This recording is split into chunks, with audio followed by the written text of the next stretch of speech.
सारे पतवंते सज्जन सरकारयोग बीबीओ बजुर्गो नौजवान वीरो वाहिगुरू जी का खालसा वाहिगुरू जी की फतेह। बहुत बड़ी गिनती दे विच बीबियां जुड़ियां, सारियां नूं मत्था टेकना बीबी, सारियां दा जी आया। ते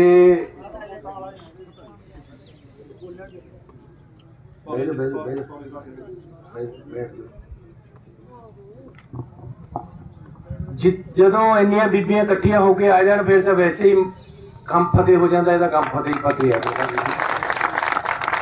बहुत अच्छा, ये तो फतेह ही है काम। पर एक गल जरूर है, जी अपने ठगी बजी उसका बदला भी लेना आपां ने। कहते जी 1000 रुपया बीबियां नूं दे करांगे। इन्होंने सोचा पंजाब दीयां बीबियां तां भोलियां भालियां ठग ले जांदे, इन्हां नूं 1000 रुपए का झरसा लेके वोटां दे देंदे पवा लीए। ऐ नहीं पता सी भी सवा साल बाद फिर चोण आ जानी है और बीबियां ने कहना महल्ले दे विच पहला मर जाने, तन्नू ही देख लवां 1000 रुपए वाले नूं। देख लो 15-15 हज़ार होया पिया। जे आ गया कोई झाड़ू वाला मैं तो थोड़ी गली च वड़दा नहीं, क्योंकि भगवंत मान भी हुण आउंदा 1200 बंदा उहदे नाल पुलिस दा हुंदा आले दुआले, सीधे स्टेज पर ले जांदे, नेड़े तेड़े दिखण भी नहीं दिंदे उहनूं किसी कोल। ते हुण तां इत्थे दे जिहड़े आम आदमी पार्टी दे इंचार्ज है उन्होंने कहता कि केजरीवाल और भगवंत मान जी नूं वोटां तक परे ही रखो, जिदन आ जाते 10,000 वोट घट जाती है, क्योंकि सारे शहर नूं रोक लेंदे, लोग तंग हुंदे हैं। पहला कहते सी सानूं सिक्योरिटी नहीं चाहिए, सानूं बड़ियां गड्डियां नहीं चाहिए, हुण 1200 सिक्योरिटी लई फिरदे है ते बड़ियां बड़ियां गड्डियां लई फिरदे, 200 400 गड्डी पिछे जाती है। कहते असीं VIP नहीं है, हुण VIPां दे भी बाप बने हुए। हर गल दे विच इन्हां ने झूठ बोल के सरकार बनाई। कहते जी चन्नी कोल तां 170 करोड़ की प्रॉपर्टी है, 250 किला जमीन है इहदे कोल। जिदन वोटां खत्म हो गया मैं यार हुण तां दस दो, और नहीं तो चगोते ही आजे करूंगा 250 एकड़ का है कित्थे है। कहते चन्नी का मुंडा 4.5 करोड़ की गड्डी पर घूमदा, वोटां तां गल नहीं हुई, वोटां के बाद मुंडा कहंदा बापू खड़दी कित्थे है गड्डी अपनी। मैं क्या ये ठगी जी जी बीबियां नाल हो गई हुई, साडे नाल करके झूठ बोल के ही। तकलीफ यह होगी कि गरीब का मुंडा क्यों मुख्यमंत्री बन गया। 75 साल दे विच मेरा ख्याल है भी किन्ने ही 900 के लगभग महीने आ गए होने हैं आजादी के बाद। 3 महीने वाला ही रड़की जाता है, 900 वाले कोई दिखता ही नहीं है। इन्होंने हुणे एक शेर सुनाया कि पंजाबी दे विच, उसदा हिंदी वैसे तर्जमा है कि कुछ तो है कि हस्ती मिटती नहीं हमारी, सदियों रहा है दुश्मन दौरे जमा हमारा। यह जे लोग साडे दुश्मन सदियां ही रहे हैं, गरीबां नूं हमेशा इन्होंने दबाया है, लेकिन ना अंबेडकर दबिया सी, ना उस तो बाद गरीब दबे है। ऐसी कहने गरीबी नूं खत्म करो, ये कहते जी गरीबी खत्म कर देने। मामला इत्थे अड़िया होया है, क्योंकि मतस्वी बंदे है, विरोध करते हैं। हुण सिक्खी दे नाल देखो किन्नी हो रही है। अकाल तख्त साहब एक ऐसी संस्था है जिहदे ते सब तो पहला 6वें पातशाह बैठे श्री गुरु हरगोबिंद जी, मीरी पीरी दी किरपाना पाके जथेदार पहले है जिहड़े वो बैठे है, वो गद्दी चलती आ रही है। ते अज दा मुख्यमंत्री सिखां दी वो सरमौर संस्था अकाल तख्त साहब के जथेदार साहब नूं बिगाड़दा, उन्होंने चुकदा करदा, उन्होंने सवाल करदा। और इत्थे तक कहता कि ग्रंथी है जिहड़े ये नहीं सरकारां चलाणगे, ग्रंथी दस्सिआ सिख धर्म दे नाल पंगे ले रहे हैं, उन्होंने उकसा रहे हैं कि किसी तरीके दे नाल सिख भड़ के साडे खिलाफ इत्थे पंजाब दे माहौल खराब करन। बेअदबी दी यही भगवंत मान गल करदा हुंदा सी जब कैप्टन सी कहना जी रले हुए है, ऐसी कैप्टन ਨੂੰ ਵੀ ਤਾਰਤਾ ਇਸ ਕਰਕੇ ਕਿ ਬੇਅਦਬੀ ਦਾ ਹੱਲ ਨਹੀਂ ਕੱਢਦੇ। और ਜਦੋਂ ਸਾਨੂੰ 3 ਮਹੀਨੇ ਮਿਲੇ ਤਾਂ ਅਸੀਂ ਬੇਅਦਬੀ ਵਾਲੇ ਮਸਲੇ ਨੂੰ ਸੱਚੇ ਸੌਦੇ ਵਾਲੇ ਤੱਕ ਲੈ ਗਏ। लेकिन ਹੁਣ 1.25 ਸਾਲ ਹੋ ਗਏ ਜੀ ਸਰਕਾਰ ਨੂੰ, ਉਹ ਫੈਲ ਹੀ ਨਹੀਂ ਪਤਾ ਲੱਗਦਾ ਕਿੱਥੇ ਗਈ ਬੇਅਦਬੀ ਵਾਲੀ। ਉਲਟਾ ਬੇਅਦਬੀਆਂ ਹੋਣ ਲੱਗ ਗਈਆਂ। ਆ ਮਰੰਡੇ ਦੇ ਵਿੱਚ 3-4 ਦਿਨ ਹੋ ਗਏ ਬੇਅਦਬੀ ਹੋਈ। ਬੰਦੇ ਨੇ ਆ ਕੇ ਨਾਲੇ ਤਾਂ ਜਿਹੜੇ ਸਿੰਘ ਬੈਠੇ ਸੀ ਮਹਾਰਾਜ ਦੇ ਤਾਬੇ ਉਹਨਾਂ ਦੇ ਥੱਪੜ ਮਾਰੇ ਤੇ ਨਾਲੇ ਬੇਅਦਬੀ ਕੀਤੀ। ਉਹ ਥਾਣੇ ਵਿੱਚ ਲੈ ਗਏ ਬੰਦੇ ਨੂੰ, ਜੇਲ੍ਹ ਭੇਜਤਾ। ਲੇਕਿਨ ਅੱਜ ਤੱਕ ਆ ਪਿਛਲੇ 3 ਦਿਨਾਂ ਦੇ ਵਿੱਚ ਉਹਨਾਂ ਨੇ ਨਾ ਉਹਨੂੰ ਪੁੱਛਿਆ ਨਾ ਕੁਝ ਕਿਹਾ, ਇਸ ਤਰ੍ਹਾਂ ਹੀ ਜੇਲ੍ਹ ਭੇਜਤਾ ਤੇ ਕੋਈ ਹੱਲ ਨਹੀਂ ਕੱਢਿਆ ਬੇਅਦਬੀ ਦਾ ਕਿ ਕਿਉਂ ਇਹਨੇ ਕਰੀ, ਕਿਹਦੇ ਪਿੱਛੇ ਕੌਣ ਹੈ, ਕਿਆ ਗੱਲ ਹੈ, ਕਿਆ ਇਹਦੇ ਪਿੱਛੇ ਸਿਆਸਤ ਦਾ ਕੁਝ ਨਹੀਂ ਕੱਢਿਆ। क्योंकि नीत सही नहीं है। उल्टा गुरुद्वारे से कब्जा करने लग गए। बाबा हरवंश सिंह कार सेवा वालिया ने वो गुरुद्वारा बनाया है, वो अजे भी गुरुद्वारे की उसारी चल रही है ते उस गुरुद्वारे से कब्जा करने लगे वे। बेअदबी की आड़ दे विच गुरुद्वारे वाले बाबे चक के अंदर देते। सो ये इन्हां दी सोच है सिख धर्म के प्रति। अमृतपाल वाली गल हुई है, ਬੰਦਿਆਂ ਦੀ ਬੰਦਿਆਂ ਨਾਲ ਲੜਾਈ ਹੈ, ਤੁਸੀਂ ਉਹਨੂੰ ਫੜੋ, ਲੜਾਈ ਲੜੋ। ਲੇਕਿਨ ਉਹਦੀ ਘਰ ਵਾਲੀ ਹੈ ਜਿਹੜੀ ਕੁੜੀ, ਇਹ 4 ਦਿਨ ਦਾ ਵਿਆਹ ਨੂੰ ਹੋ ਕੇ ਆਈ ਨੂੰ ਕਿਹਾ ਉਹਨੇ ਕਰ ਲਿਆ ਬਈ। ਉਹ ਇੰਗਲੈਂਡ ਚਲੀ ਸੀ, ਆਪਣੇ ਘਰ ਨੂੰ ਰੋਕ ਲਿਆ ਉਹਨੂੰ। ਕੁੜੀਆਂ ਚਿੜੀਆਂ ਸਭ ਦੀਆਂ ਸਾਂਝੀਆਂ ਹੁੰਦੀਆਂ, ਧੀਆਂ ਭੈਣਾਂ। ਧੀਆਂ ਭੈਣਾਂ ਨਾਲ ਕਿਆ ਲੜਾਈ ਹੈ, ਉਹਨੂੰ ਕਾਹਨੂੰ ਫੜਦੇ ਹੋ। ਲੇਕਿਨ ਸਿੱਖਾਂ ਨੂੰ ਭੜਕਾਉਣਾ, ਸਿੱਖਾਂ ਨੂੰ ਖਰਾਬ ਕਰਨਾ।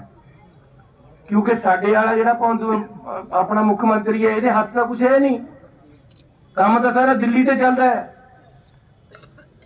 कहते खोटा सिक्का अपना, बगानिया नूं क्या दोष, जो साडा ही माड़ा निकलिया। ये तो कुछ करता ही नहीं, जो ऊपर से फरमान आउंदा उहदे मुताबिक चलता है। ऊपर से फरमान है कि सिक्खां नूं खराब करो तो कर रहे। 1.25 साल पहला क्या इहो जिहा पंजाब आपां ने इन्हां नूं दित्ता सी? ज्यादा इस तरह कतल होंदे सी? ज्यादा यह होंदा सी भी कदे वो पिंड घेर लिया तलाशी ले रहे, कदे वो पिंड घेर लिया तलाशी ले रहे। साडा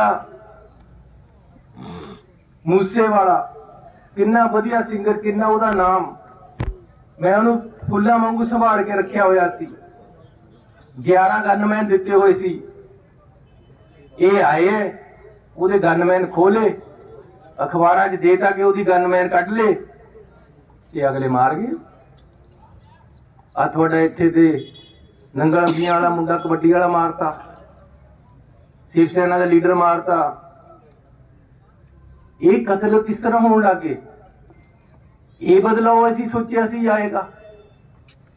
कहंदे सी असीं नशे ऐ खत्म कर देने हैं, जेड़े नशियां नूं रोकण वाले उन्हां नूं खत्म करन लग गए। आ मैं थोड़े 4 के पिंड पिछे छड्ड के जाके आया। पिंड दे विच वो पिंड का नंबरदार नशियां बेचण वालियां दे खिलाफ कार्रवाई उन्हें मुहिम विढ़ी हुई सी। किहड़ा पिंड दी? लखनपाल पिंड दे, और नेड़े ही है। उन्होंने गोलियां मार के मारता। ये इन्हां दा काम है, ना नशे खत्म करे, ना कोई वादा पूरा करे। बीबियां दे पैसे नहीं दिते, कहने जी पेंशन 2500 करोगे, वो नहीं करी।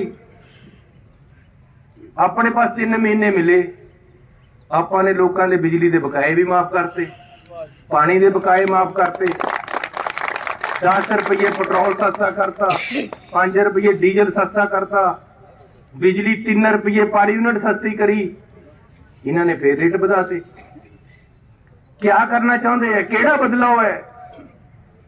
सो अज जरूरत है कि इन्हों के झूठ नूं पछाणीए। ये ठग है, ठगियां मारते हैं, बाद सच्चे बन लग जाते हैं। जिस तरह मैं पिछले पिंड सुना रहा सी, एक पिंड च कुर्ते पजामे बेचने वाला आ गया। कहंदा बई एक बंदा कहंदा भी कल नूं शहर जाना, कुर्ता पजामा खरीद लिए। वो कहंदा भी कुर्ता पजामा दे दे, चंगा दई। कहना सरदारा 1 नंबर दे रहे हैं कुर्ता पजामा, धोई ते पाई ना, पाई ते धोई ना, तेनों कुर्ता पजामा बहुत वधिया देता। उन्होंने गल समझ नहीं आई। ਉਹਨੇ ਸ਼ਾਮ ਨੂੰ ਕਿਆ ਕਰਿਆ ਵੀ ਯਾਰ ਮਾਵਾ ਜਾ ਕੁੜਤੇ ਪਜਾਮੇ 'ਚ ਕਿਉਂ ਨਾ ਮਾਵਾ ਜਾ ਕੱਢ ਲਵਾਂ ਵੀ ਧੋ ਕੇ ਇੱਕ ਵਾਰ ਸੁੱਕਣਾ ਪਾ ਦਿੰਦਾ। ਧੋ ਕੇ ਸੁੱਕਣਾ ਪਾਦਾ।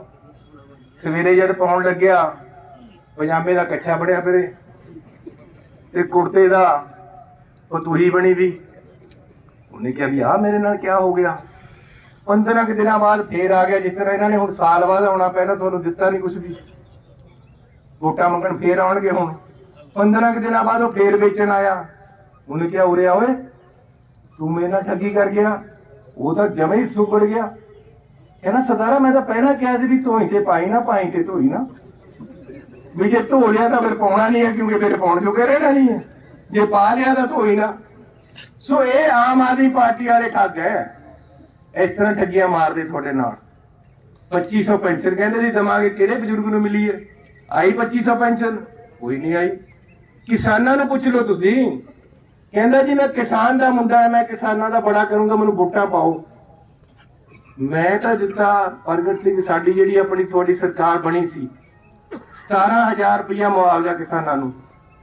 ਇਹਨਾਂ ਨੇ ਐਲਾਨ ਕਰਿਆ 15,000 ਤੇ ਆ ਕਣਕ ਚੱਕੀ ਵੀ ਗਈ, ਦੁਬਾਰੇ ਜ਼ਮੀਨਾਂ ਵੀ ਬਾਹ ਹੋਣ ਲੱਗ ਗਈਆਂ। ਕਿਸੇ ਇੱਕ ਕਿਸਾਨ ਨੂੰ, ਉਰੇ ਵੀ ਕਿਸਾਨ ਬੈਠੇ ਆ, ਕੋਈ ਦੱਸ ਦੇਵੇ ਜੇ ਕਿਸੇ ਨੂੰ 15,000 ਰੁਪਏ ਮੁਆਵਜ਼ਾ ਮਿਲਿਆ ਹੋਵੇ। ਸਾਰਾ ਹੀ ਝੂਠ ਕਿਸਾਨਾਂ ਦੇ ਨਾਲ ਦੀ। ਸੋ ਮੈਂ ਬੇਨਤੀ ਕਰਨਾ ਚਾਹੁੰਦਾ ਹਾਂ, ਇਹਨਾਂ ਦਾ ਚੁਟਕਲਾ ਹੈ, ਇੱਕ ਤੁਹਾਨੂੰ ਸੁਣਾ ਦੇਣਾ। ਪਹਿਲਾਂ ਭਗਵੰਤ ਮਾਨ ਸੁਣਾਉਂਦਾ ਸੀ ਬਾਦਲਾਂ ਦੇ ਨਾਮ ਤੇ ਲਾ ਕੇ, ਇਹ ਬਾਦਲਾਂ ਦੀਆਂ ਫੋਟੋਆਂ ਲੱਗਦੀਆਂ। ਹੁਣ ਹਰ ਜਗ੍ਹਾ ਭਗਵੰਤ ਮਾਨ ਆਪਣੀ ਫੋਟੋ ਲਾ ਲੈਂਦਾ। ਡਾਇਰੀਆਂ ਪਰ ਵੀ ਲਾਈ ਵੀ ਹੈ, ਹਰ ਪਰਚੇ ਪਰ, ਰੋਜ਼ ਅਖਬਾਰਾਂ ਦੇ ਵਿੱਚ ਬੜੇ ਬੜੇ ਇਸ਼ਤਿਹਾਰ। ਇੱਥੇ ਤੱਕ ਕਿ ਡਿਸਪੈਂਸਰੀਆਂ ਦੇ ਉੱਪਰ ਵੀ ਆਪਣੀ ਫੋਟੋ ਲਾਤੀ, ਆਮ ਆਦਮੀ ਕਲੀਨਿਕ ਬਣਾ ਕੇ। ਤਾਂ ਹੁਣ ਵੋਟਾਂ ਆ ਗਈਆਂ, ਹੁਣ ਭਾਂਡੇ ਵੰਡਣੇ ਇਹਨਾਂ ਨੇ, ਭਾਂਡਿਆਂ ਪਰ ਵੀ ਲੱਗ ਕੇ ਆਣੀ ਹੈ, ਪਤੀਲਿਆਂ ਪਰ। ਤਾਂ ਬੰਦਾ ਪੁੱਛਦਾ ਘਰ ਵਾਲੇ ਨੂੰ, ਕਹਿੰਦਾ ਵੀ ਭਗਵਾਨ ਨੇ ਪਤੀਲਾ ਮਾਂਜਦਾ, ਮਾਨ ਵਾਲਾ ਮਾਨ ਮਾਂਜਦਾ। ਕਹਿੰਦੀ ਠਹਿਰ ਜਾ, ਹੁਣ 10 ਤਰੀਕ ਨੂੰ ਰਿੰਕੂ ਨੂੰ ਇਕੱਠਾ ਹੀ ਮਾਂਜ ਦੂੰਗੇ ਦੋਨਾਂ ਨੂੰ। ਸੋ ਬੀਬੀਓ ਜਿਹੜਾ ਤੁਹਾਡੇ ਨਾਲ ਕਰੀ ਹੈ, 1000 ਰੁਪਇਆ ਤੁਹਾਡਾ ਨਹੀਂ ਦਿੱਤਾ, ਨਿਆਣਿਆਂ ਦੇ ਨਸ਼ੇ ਤੁਹਾਡੇ ਨਹੀਂ ਹਟਾਏ। ਹੁਣ 10 ਤਰੀਕ ਨੂੰ ਚੰਗੀ ਤਰ੍ਹਾਂ ਮਾਂਜ ਦਿਓ, ਹਿਸਾਬ ਜਾਂ ਬਰਾਬਰ ਹੋ ਜਾਵੇ। ਵੈਸੇ ਵੀ ਮੈਂ ਇੱਕ ਹੋਰ ਦੱਸ ਦੇਵਾਂ, ਆਪਣੇ ਪਿੰਡਾਂ ਵਿੱਚ ਬੜੀ ਕਹਾਵਤ ਹੈ ਇਹ, ਕਿ ਝਾੜੂ ਖੜਾ ਨਹੀਂ ਕਰੀਦਾ ਹੁੰਦਾ, ਇਹ ਕਲੇਸ਼ ਦੀ ਜੜ ਹੁੰਦਾ। ਆਪਾਂ ਨੇ ਸਾਲ ਪਹਿਲਾਂ, ਸਵਾ ਸਾਲ ਪਹਿਲਾਂ ਖੜਾ ਕਰ ਲਿਆ। ਹੁਣ ਸਵਾ ਸਾਲ ਤੇ ਪੰਜਾਬ 'ਚ ਕਲੇਸ਼ੇ ਪਿਆ ਵਾ, ਸਾਰਾ ਦਿਨ ਲੜਾਈ ਹੋਈ ਜਾਂਦੀ। ਕਦੇ ਉੱਧਰ ਕਿਸੇ ਨੂੰ ਮਾਰ ਦਿੰਦੇ, ਕਦੇ ਉੱਧਰ ਕਿਸੇ ਨੂੰ ਮਾਰ ਦਿੰਦੇ, ਕਦੇ ਕੋਈ ਲੁੱਟ ਕੇ ਲੈ ਜਾਂਦਾ, ਕਦੇ ਕੁਛ ਹੋ ਜਾਂਦਾ। ਕਲੇਸ਼ ਪੈ ਗਿਆ। ਇਹ ਕਲੇਸ਼ ਨੂੰ ਖਤਮ ਕਰਨ ਵਾਸਤੇ ਝਾੜੂ ਨੂੰ ਲੰਬਾ ਪਾਉਣਾ ਪੈਣਾ ਹੈ। ਇਹ ਤੁਹਾਡੇ ਪਾਸ ਹੁਣ ਟਾਈਮ ਆ ਗਿਆ ਲੰਬਾ ਪਾਉਣ ਦਾ ਝਾੜੂ ਨੂੰ। ਆ ਟਾਈਮ ਆਉਣਾ 10 ਤਰੀਕ ਨੂੰ। ਚੰਗੀ ਤਰ੍ਹਾਂ ਦੇਖੋ, ਮੇਰੀ ਗੱਲ ਸੁਣੋ, ਹਰ ਕੋਈ ਆਪਣੇ ਆਪਣੇ ਨੂੰ ਪਛਾਣਦਾ। ਫਿਰ ਔਰਤ ਔਰਤ ਨੂੰ ਕਿਉਂ ਨਹੀਂ ਪਛਾਣੇ ਬਈ? ਤੁਸੀਂ ਵੀ ਹੁਣ ਸਾਰੀਆਂ ਬੀਬੀਆਂ ਆਪਣੀ ਬੀਬੀ ਨੂੰ ਵੋਟ ਪਾਇਓ ਇਕੱਠੀਆਂ ਹੋ ਕੇ। ਔਰ ਪੜ੍ਹੀ ਲਿਖੀ ਹੈ, ਇਹਦੇ ਮੁਕਾਬਲੇ 'ਚ ਕੋਈ ਪੜ੍ਹਿਆ ਹੋਵੇ ਤਾਂ ਦੱਸੇ। ਪ੍ਰੋਫੈਸਰ ਰਹੇ ਆ, ਪ੍ਰਿੰਸੀਪਲ ਰਹੇ ਹੈ, ਅੰਗਰੇਜ਼ੀ ਪੜ੍ਹਾਉਂਦੇ ਰਹੇ ਹੈ। ਸੋ ਅੱਜ ਜ਼ਰੂਰਤ ਹੈ, ਕਿਉਂਕਿ ਇਹ ਜਿਹੜੇ ਇਲੈਕਸ਼ਨ ਹੈ ਨਾ, ਇਹਦੇ ਨਾਲ ਕੋਈ ਬਹੁਤਾ ਫਰਕ ਨਹੀਂ ਪੈਣਾ ਸਰਕਾਰਾਂ ਨੂੰ। ਉੱਪਰਲੀ ਸਰਕਾਰ ਨਾ ਉਤਰਨੀ ਹੈ ਨਾ ਗਿਰਨੀ, ਉੱਪਰਲੀ ਸਰਕਾਰ ਦੀਆਂ ਵੋਟਾਂ। ਇਹਨਾਂ ਨੂੰ ਜ਼ਰੂਰ ਫਰਕ ਪੈਣਾ, ਇਹਨਾਂ ਨੂੰ ਜ਼ਰੂਰ ਸਿੱਧਾ ਕਰ ਹੋ ਜਾਣਾ।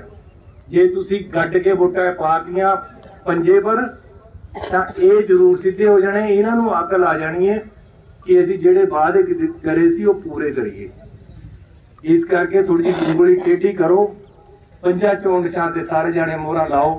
ਤੁਹਾਡਾ ਬਹੁਤ ਬਹੁਤ ਧੰਨਵਾਦ। ਵੱਡੀ ਗਿਣਤੀ ਦੇ ਵਿੱਚ ਤੁਸੀਂ ਇਕੱਠੇ ਹੋਏ ਹੋ, ਸਾਰੇ ਜਾਣੇ ਆਪਣੇ ਕੰਮ ਛੱਡ ਕੇ ਆਏ ਹੋ। ਅੱਜ ਜ਼ਰੂਰਤ ਹੈ, ਕਿਉਂਕਿ ਜੇ ਇਹ ਦੁਬਾਰੇ ਜਿੱਤ ਗਏ ਤਾਂ ਇਹਨਾਂ ਨੇ ਚਾਵਲ ਜਾਣਾ ਤਾਂ ਪੰਜਾਬ ਹਾਰੇਗਾ, ਪੰਜਾਬੀਅਤ ਹਾਰ ਜਾਏਗੀ, ਸਾਡੀ ਗੈਰਤ ਹਾਰ ਜਾਏਗੀ, ਸਾਡੀ ਅਣਖ ਹਾਰ ਜਾਏਗੀ। ਇਹ ਸਾਡੀ ਅਣਖ ਨੂੰ ਹੀ ਮਾਰਨਾ ਚਾਹੁੰਦੇ ਹੈ, ਇਹ ਸਿੱਖਾਂ ਦੀ ਅਣਖ ਨੂੰ ਮਾਰਨਾ ਚਾਹੁੰਦੇ ਹੈ, ਇਹ ਗਰੀਬ ਦਲਿਤਾਂ ਦੀ ਅਣਖ ਨੂੰ ਮਾਰਨਾ ਚਾਹੁੰਦੇ ਹੈ। ਇਹ ਹਰ ਵਰਗ ਨੂੰ ਖਰਾਬ ਕਰ ਰਹੇ ਹੈ। ਇਹਨਾਂ ਨੂੰ ਭਜਾਉਣਾ ਬੜਾ ਜ਼ਰੂਰੀ ਹੈ। ਤੁਹਾਡਾ ਬਹੁਤ ਧੰਨਵਾਦ। ਵਾਹਿਗੁਰੂ ਜੀ ਦਾ ਖਾਲਸਾ, ਵਾਹਿਗੁਰੂ ਜੀ ਦੀ ਫਤਿਹ।